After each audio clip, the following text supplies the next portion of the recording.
Let's talk about the devil, shall we?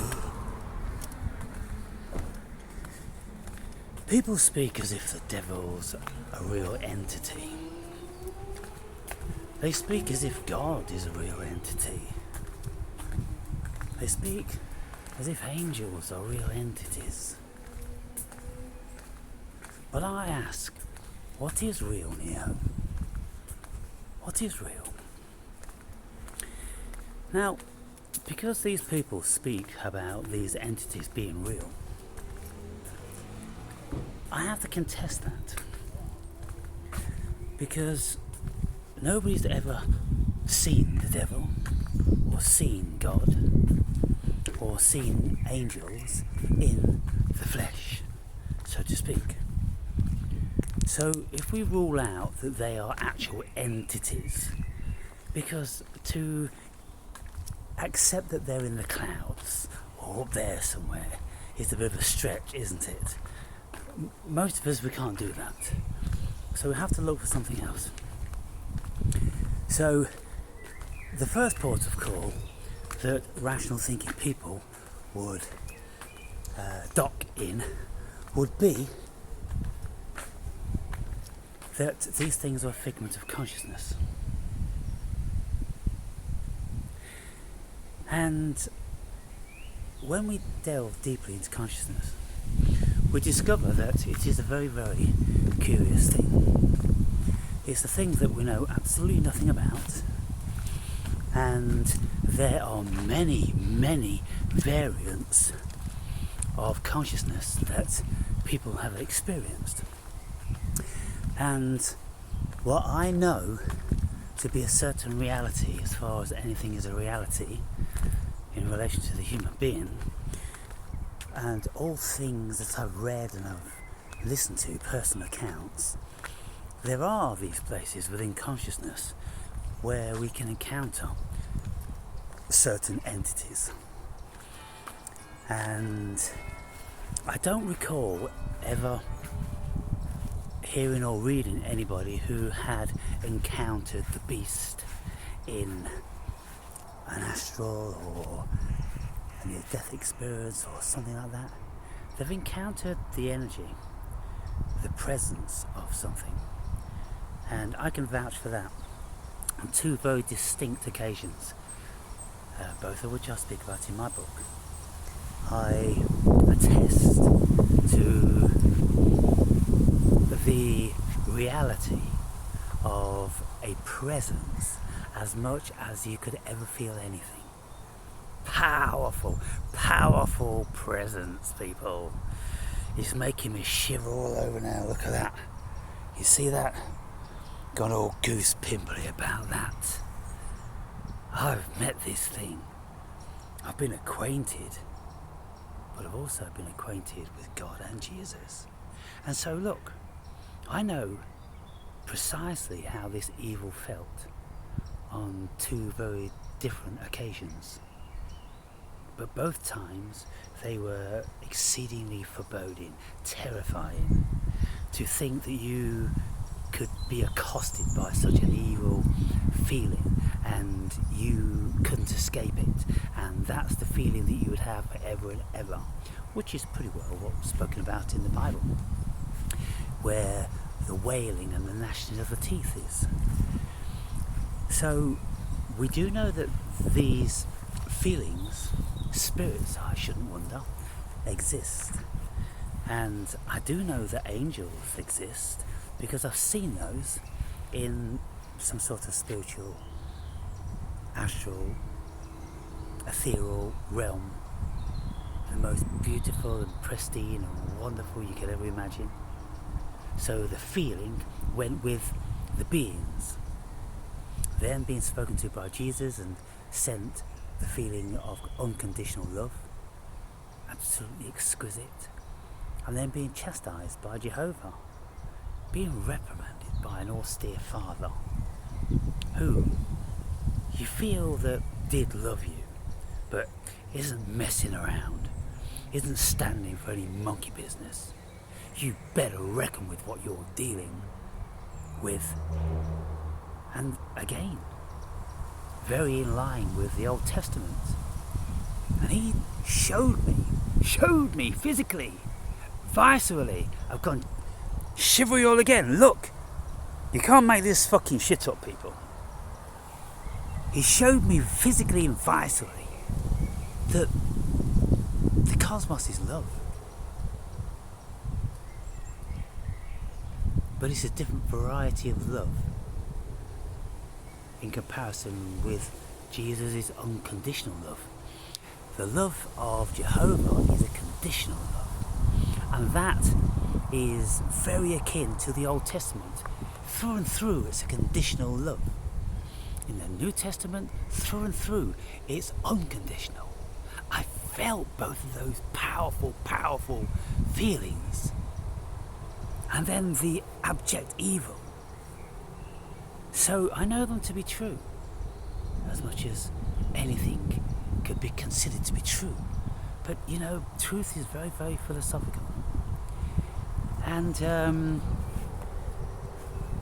so now that we've established that there are these spirits, entities within the realm of consciousness that don't manifest in any physical form, they can manifest in astral realms or ethereal realms or causal realms or the whole multitude of other realms that there are, people, in consciousness, the hierarchy. When I was having my out-of-body experiences, I started on the bottom rung of the ladder in a very dark and grainy and slow and sort of environment, where as soon as you enter into these realms, you feel the physical presence of negative energy. Not evil, this isn't that powerful, it's just negative. And something's going to be fucking with me in a minute. And they do.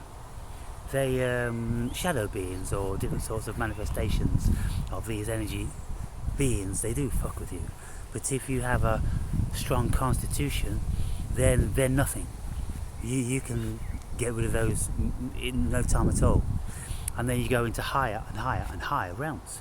And so I progressed through the hierarchy until I was in the most beautiful and bright and wonderful and crystal clear you could ever imagine. Let's say like on the most wonderful, incredible summer's day, when you're with the most wonderful, incredible lover and you're in love and you haven't got a care in the world and you're young, that's what this place was like. And again, these are all in my book, all these stories in detail are in my book. And then I experienced my deceased father about 2 weeks after he died, and his whole countenance was exactly like Jesus. It looked like Jesus, it felt like Jesus, walked like Jesus.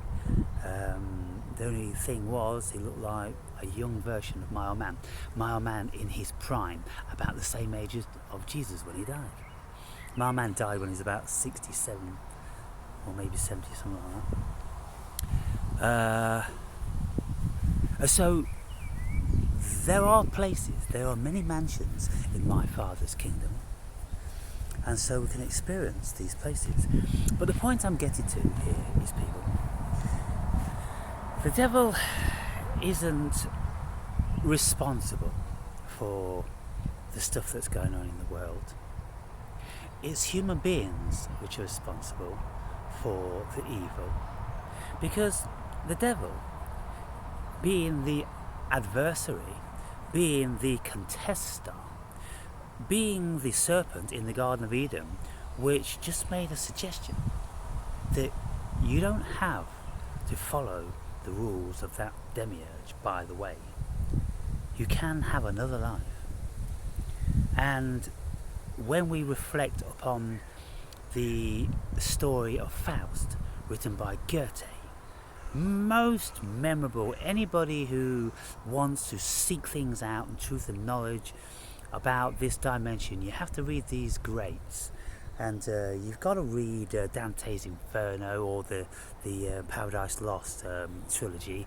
You have got to read Goethe's Faust, when the character Faust is made an offer by the devil. Again, it's an offer. How many movies have we seen where the devil offers? The devil just doesn't come on and take possession, unless you're watching some sort of Catholic movie where the Catholic priest ends up being the hero doing the exorcism. Well, as far as my knowledge is concerned, I don't know the veracity of that. But what I do know is that in my life, I've been offered to act in many ways. And on some occasions, I've chosen to act in a way which didn't turn out to be necessarily that beneficial for me in that moment. But what I can say about all these encounters, they have all worked out very, very fine for me in the long run. So what can we say about that?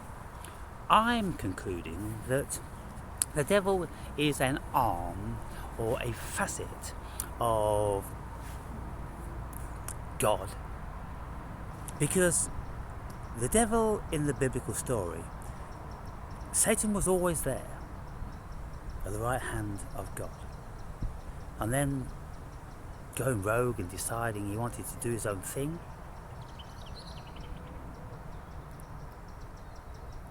Works within the realm of God's kingdom. So he's allowed to do what he wants to do, to tempt people, to see how strong their fortifications are, how resolute their beliefs of right and wrong are, how steadfast they will stick to the road of good and not diverge onto another road, which we all know, people, when we're on any particular road, we've always got a good idea that it could go bad. It's great at the time.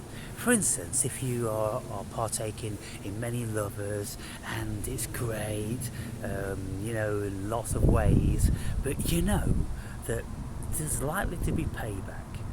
And it's going to turn out to be a schizoid partner, it's going to be a drug encounter because these people are into the wrong things, it's going to be an ex-lover that attacks you, or a pimp, or something, or it's going to be a sexually transmitted disease, lots of things. If you are messing around with many, many people of ill repute, and even not necessarily of, too frownable ill repute, just wayward people, just people enjoying themselves and not thinking about the consequences. Well, there are consequences, and often we can get away with many of the consequences, but then there are occasions when we don't, and those occasions could be very, very devastating.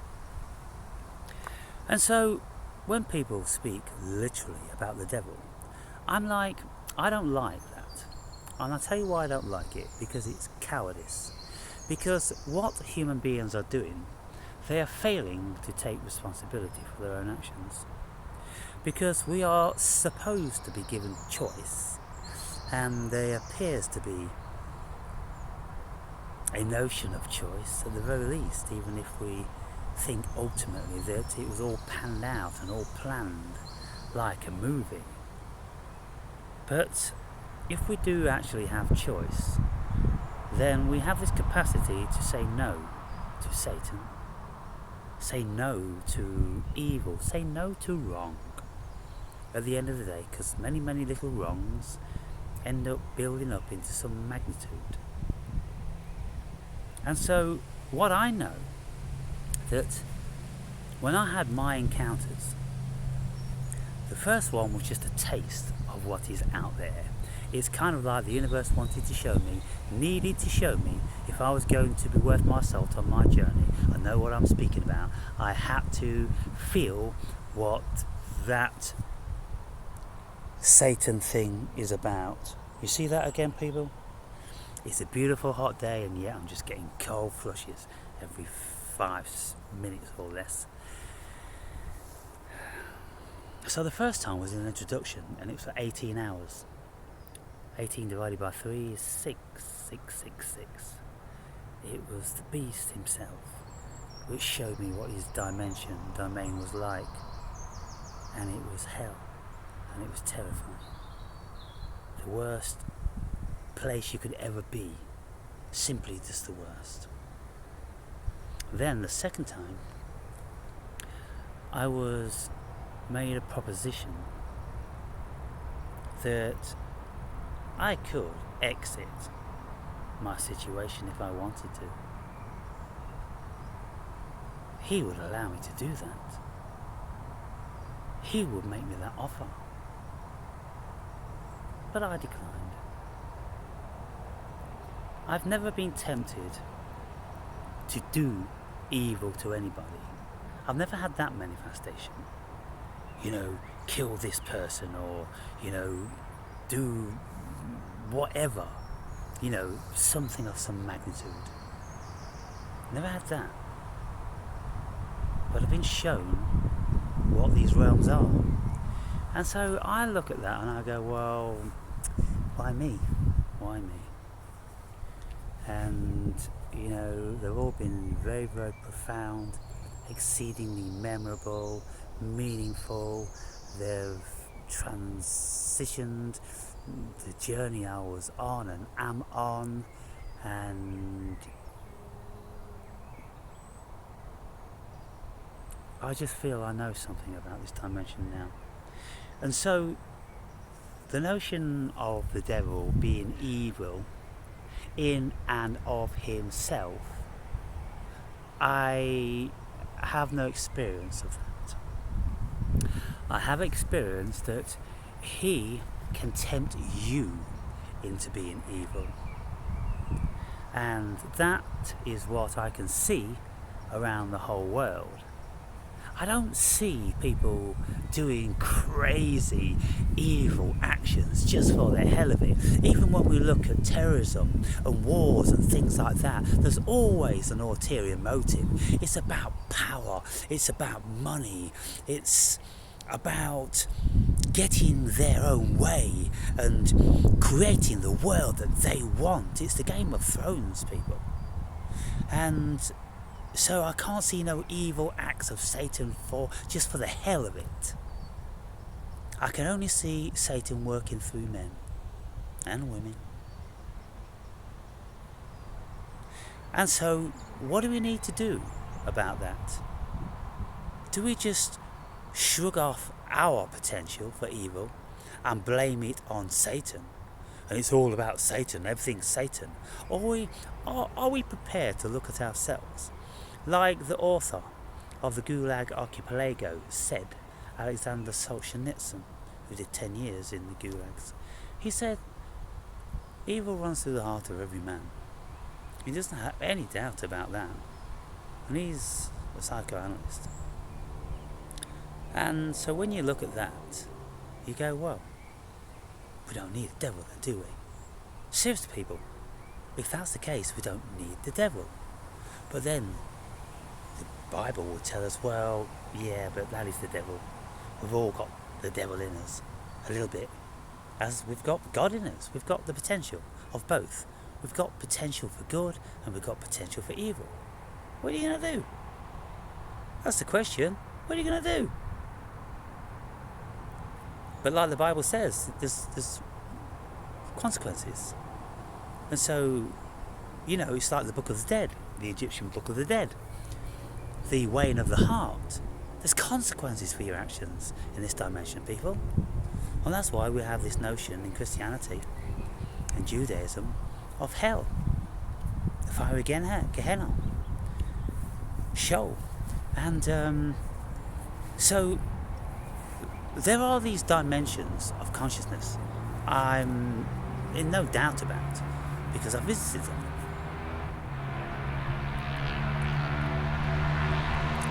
But as to the God who loves us up in the sky and we're going to go and sit alongside him. I don't believe that. I mean, if it's loosely connected with some sort of a reality in another state of consciousness, okay.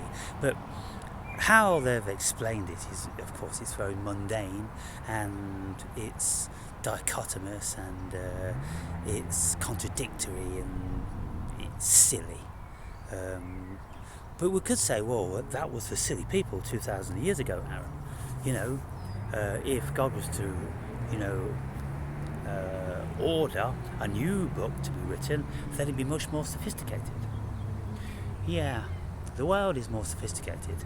But do bear in mind that when the Bible was written, there were thinkers like Buddha around, and like the great Greek philosophers and Middle Eastern philosophers, Chinese philosophers.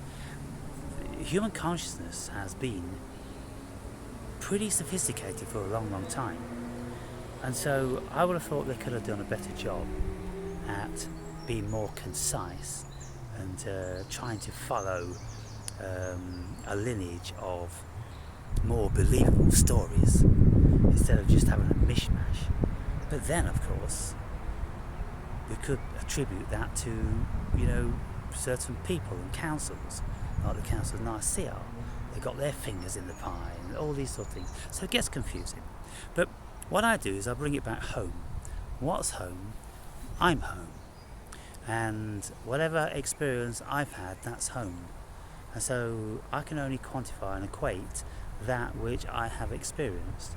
And so I've addressed all these things, and I've made certain assumptions, and I've drew on certain realities that give birth to more assumptions. And so now, what can I say? I have assumptions about the world, loosely based on knowledge from other dimensions. Very bizarre. And so, I think, just to wrap this video up, what I'm saying here, in this graveyard, but the point is, you see, there's nowhere more peaceful, there's nowhere more beautiful, there's nowhere more manicured. There isn't a park which is more manicured than this graveyard in this whole vicinity. And there isn't anywhere with these wonderful trees which have been brought from all over the world and placed specifically for this graveyard.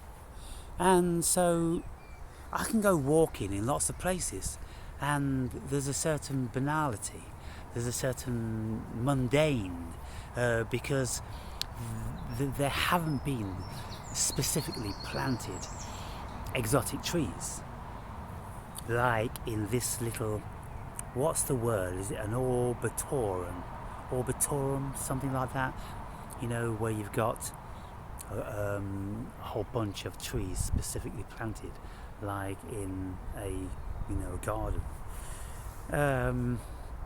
So yeah, I find myself in these places all the time because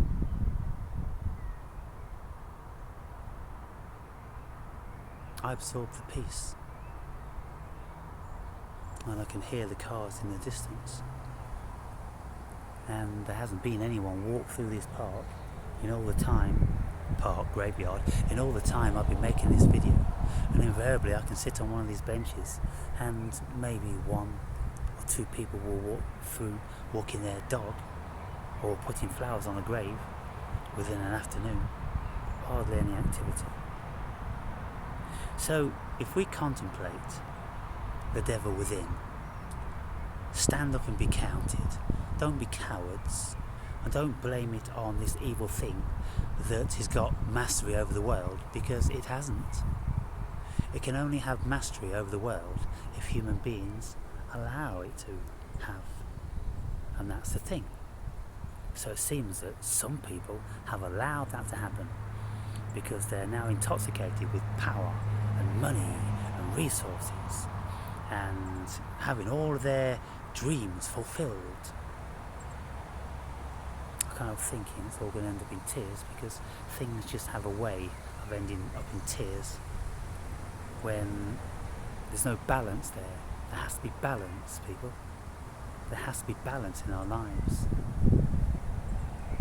But if we, each and every one of us, take it upon ourselves to keep our foot firmly on the neck of the devil, then things might start to look up.